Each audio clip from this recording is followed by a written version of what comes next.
मुरली अमृत की धारा है धारा, जो देती दुखों से किनारा। मुरली अमृत की धारा है धारा, जो देती दुखों से किनारा। भूले जीवन में हो जाए शिव बाबा मुरली में समझाए। भूले जीवन में हो जाए शिव बाबा मुरली में समझाए। ओम शांति। आज की तारीख है 17 फरवरी 2022 की साकार मुरली। बाबा के महावाक्य। मीठे बच्चे, सिर पर विकर्मों का बोझा बहुत है, इसलिए अब तक शारीरिक बीमारियां आदि आती हैं। जब कर्मातीत बनेंगे तो कर्म भोग चुकतू हो जाएंगे। प्रश्न, सभी का अटेंशन खिंचवाने के लिए इस यूनिवर्सिटी का कौन सा नाम होना चाहिए? उत्तर, सच्चा ज्ञान विज्ञान भवन पांडव भवन। ज्ञान अर्थात नॉलेज से वेल्थ और विज्ञान अर्थात योग से हेल्थ मिलती है। सो भी 21 जन्मों के लिए तो तुम बच्चों को मनुष्यों को मुक्ति जीवन मुक्ति देने के लिए ज्ञान विज्ञान की प्रदर्शनी लगानी चाहिए। ज्ञान विज्ञान भवन नाम से सबका अटेंशन जाएगा। गीत। हमारे तीर्थ न्यारे हैं। हमारे तीर्थ न्यारे हैं, ये धरती के तारे हैं। हमारे तीर्थ न्यारे हैं, ये धरती के तारे हैं। हमारे तीर्थ न्यारे हैं, ये धरती के तारे हैं। ओम शांति। इस गीत में एक लाइन आती है, चारों तरफ लगाए फेरे, तीर्थों पर मनुष्य चारों धामों का फेरा लगाते हैं। अब उनका फेरा क्यों लगाते हैं? यह चक्कर का फेरा है। सतयुग त्रेता आदि यह फेरा है। जितना बाप को याद करेंगे, चक्कर को फिराएंगे, उतना ही विक्रम विनाश होंगे। तो बाबा को बहुत याद करना पड़े, क्योंकि विकर्मों का बोझा सिर पर बहुत है। शारीरिक बीमारियां तो अंत तक चलनी है, कर्म भोग तो अंत तक रहता है। यह निशानी है, जब तक कर्मातीत अवस्था को नहीं पहुंचते हैं तब तक कुछ न कुछ दुख लगता ही रहता है। पिछाड़ी में यह सब खत्म होंगे। अपना मुख्य है ज्ञान और योग। दिल्ली में ज्ञान विज्ञान भवन है। सच्चा ज्ञान विज्ञान भवन तो यह है। ज्ञान माना नॉलेज, जीवन मुक्ति, विज्ञान माना मुक्ति। योग को विज्ञान कहा जाता है। विज्ञान से मुक्ति, ज्ञान से जीवन मुक्ति। तो ज्ञान विज्ञान भवन यह उनको समझानी भी देनी पड़े, तो ज्ञान विज्ञान की प्रदर्शनी होनी चाहिए। उस ज्ञान विज्ञान भवन में तो सभी मनुष्य और फॉरेनर्स आदि आकर के भारत का यह सहज योग और ज्ञान समझें। मनुष्य तो परमात्मा को सर्वव्यापी कहते हैं। जैसे हम लिखते हैं रियल गीता, वैसे लिखना पड़े ज्ञान विज्ञान भवन। बाबा डायरेक्शन देते हैं कि रियल ज्ञान विज्ञान भवन पांडव भवन नाम लगा दो तो क्लियर हो जाएगा। फिर साथ में यह भी लिखो कि ज्ञान से जीवन मुक्ति, एवर वेल्दी, और विज्ञान अथवा योग से एवर हेल्दी कैसे बनते हैं। सो आकर समझो। जब समझेंगे तब कहेंगे बरोबर प्रैक्टिकल में देवी देवता पद सुख शांति का मिल रहा है। एक को समझाने की बात नहीं। इस पर प्रदर्शनी मेला करो तो हजारों आकर समझेंगे। बाबा मुक्ति बताते हैं, झट कपड़े पर प्रिंट किया और लगा दिया, कुछ भी बनाने में देरी नहीं लगती है। चित्र हमारे बहुत अच्छे हैं, कोई भी देशी चाहे विदेशी आकर समझे। बाबा कहते हैं सृष्टि चक्र का चित्र बहुत बड़ा बनाना चाहिए, उसके बाजू में फिर विराट रूप का चित्र हो, ऊपर में चोटी। सिर्फ शिव नहीं, त्रिमूर्ति तो जरूर हो, क्योंकि सिद्ध करना है ब्रह्मा द्वारा स्थापना। यह ब्राह्मण ही पुनर्जन्म में आने वाले हैं। ब्राह्मण सो देवता, देवता सो क्षत्रिय। यह अच्छा चित्र बनाकर बाजू में रखना चाहिए तो समझाने में सहज हो जाए।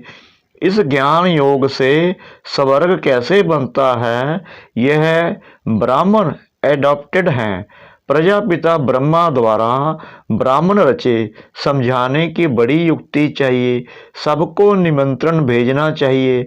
चित्रों पर समझाना तो बहुत सहज है। परमपिता परमात्मा द्वारा राजयोग सीख नई राजधानी स्थापन हो रही है। यह ब्रह्म कुमार कुमारियां कोटों में कोई बनते हैं, उनमें भी आचार्य व्रत पश्यंती सुनंती कथंती भगंती हो जाते हैं। यहाँ गरीब भी हैं तो शाहूकार भी हैं, तो बीच वाले भी हैं। शाहूकार जल्दी नहीं उठ सकते। बाबा ने तो समझा दिया है कि ज्ञान यज्ञ में अनेक प्रकार के विघ्न तो पड़ेंगे, बहुत अत्याचार होंगे। कामेशु क्रोधेशु है ना, विष ना मिलने के कारण मारते हैं। कन्याओं को भी शादी के लिए बहुत मारते हैं। बाबा तो कहते हैं जो श्रीमत पर चलेंगे वो शिष्टाचारी बनेंगे। बाबा आते ही हैं पतित भ्रष्टाचारी दुनिया में। इस रावण राज्य में पहले काम महाशत्रु है। श्रेष्ठाचारी राज्य को तो कहा जाता है संपूर्ण निर्विकारी, उनमें विकार होता ही नहीं। तब यह प्रश्न भी नहीं उठ सकता कि वहां पैदाइश कैसे होगी। अरे राम राज्य में विष होता ही नहीं, यह तो रावण राज्य है, तब तो रावण को जलाते हैं। इस समय श्रेष्ठाचारी कोई हो न सके। श्रेष्ठाचारी बनाना एक परमपिता परमात्मा का ही काम है। स्वर्ग तो है ही 22 वर्ल्ड, वहां विष होता ही नहीं, क्योंकि रावण राज्य ही नहीं है। अभी तुम राज्य लेते हो योग बल से, रावण का खात्मा अब होना ही है। अभी है संगम, अभी तुम संपूर्ण बन रहे हो। सत्युग की जब आदि होती है तब वहां एक भी विकारी हो ना सके। संगम पर दोनों है ना, मेला पानी और सफेद पानी, उनका ही संगम कहा जाता है। मेला जब चला जाएगा तो फिर देखने में भी नहीं आएगा। तो अभी दुनिया का भी संगम है, आत्मा और परमात्मा का यह संगम है। बाकी नदी और सागर का संगम तो परंपरा से चला ही आता है। नदी तो सागर में ही पड़ेगी, बाकी पानी का फर्क तो होता ही है। बाप के सिवाय कोई भी मनुष्य त्रिकालदर्शी त्रिलोकीनाथ बना नहीं सकता। त्रिकालदर्शी और त्रिलोकीनाथ तुम ही बनते हो। कृष्ण को भी नहीं कह सकते त्रिलोकीनाथ।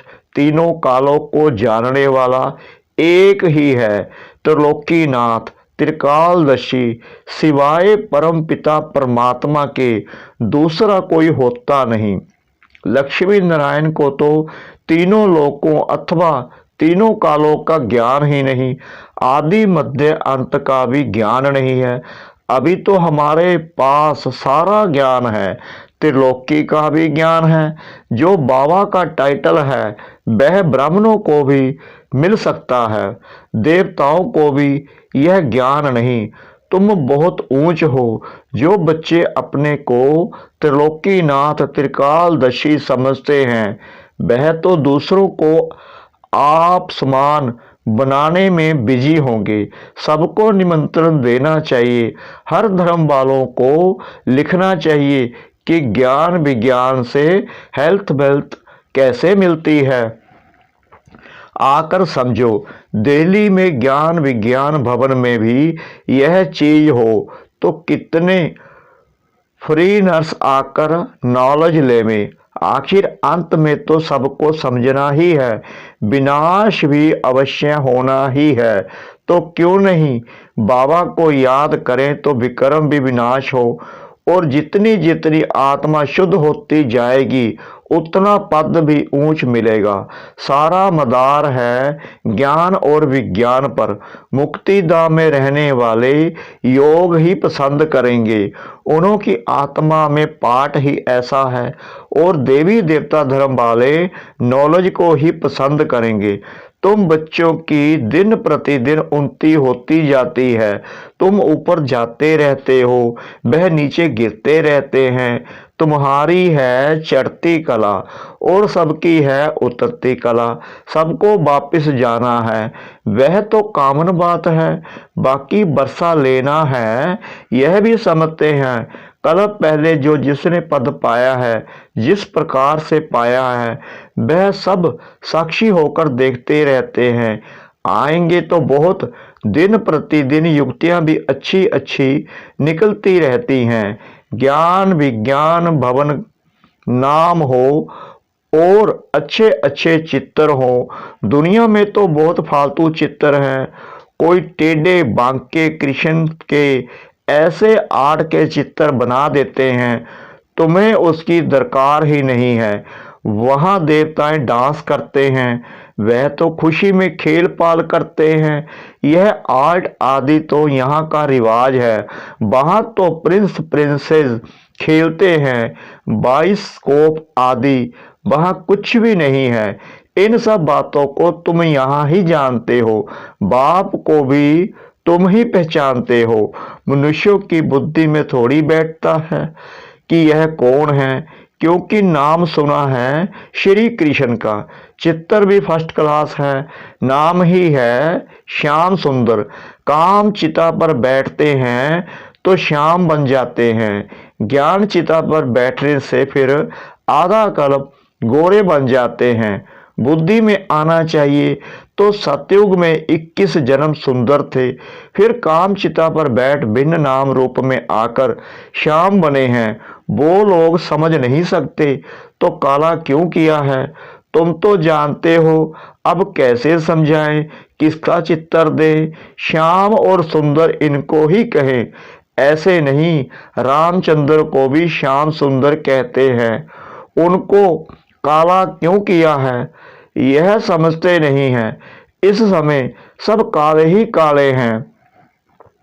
यह समझने की बातें तो बहुत अच्छी हैं, परंतु जब अच्छी रीति कोई समझे, प्रदर्शनी में सीखने का चांस बहुत अच्छा है। हो सकता है अच्छी अच्छी बच्चियां मैदान में आ जाएं, बाकी दूसरे सीखते रहे। निमंत्रण तो सबको देना है, भल कोई गाली दे, गालियां तो संगम पर खानी ही है। अच्छा, मीठे मीठे सिकला दे बच्चों प्रति माता पिता बाप दादा का याद प्यार और गुड मॉर्निंग। रूहानी बाप की रूहानी बच्चों को नमस्ते। हम रूहानी बच्चों की रूहानी बाप दादा को श्रद्धा भरी प्रेम भरी नमस्ते। शुक्रिया बाबा, शुक्रिया बाबा, शुक्रिया बाबा, इस मीठी मीठी मीठी मुरली के लिए। धारणा के लिए मुख्य सार।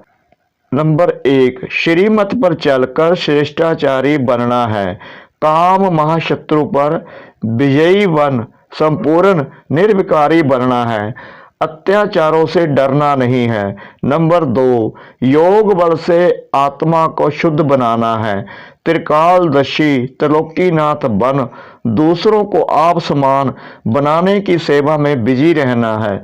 सब धर्म वालों को संदेश जरूर देना है। वरदान, स्नेह के रिटर्न में स्वयं को टर्न करने वाले बच्चे, स्नेह के रिटर्न में स्वयं को टर्न करने वाले सच्चे स्नेही, सो समान भव। बाप का बच्चों से अति स्नेह है, इसलिए स्नेही की कमी देख नहीं सकते। बाप बच्चों को अपने समान संपन्न और संपूर्ण देखना चाहते हैं। ऐसे आप बच्चे भी कहते हो कि बाबा को हम स्नेह का रिटर्न क्या दें, तो बाप बच्चों से यही रिटर्न चाहते हैं कि स्वयं को टर्न कर लो, स्नेह में कमजोरियों का त्याग कर दो। भगत तो सिर उतार कर रखने के लिए तैयार हो जाते हैं। आप शरीर का सिर नहीं उतारो, लेकिन रावण का सिर उतार दो। थोड़ा भी कमजोरी का सिर नहीं रखो। स्लोगन: हर कर्म करते साक्षीपन की सीट पर रहो तो बाप आपका साथी बन जाएगा। मातेश्वरी जी के अनमोल महावाक्य। संपूर्ण पुरुषार्थ की सिद्धि 21 जन्म सुख की प्रारब्ध।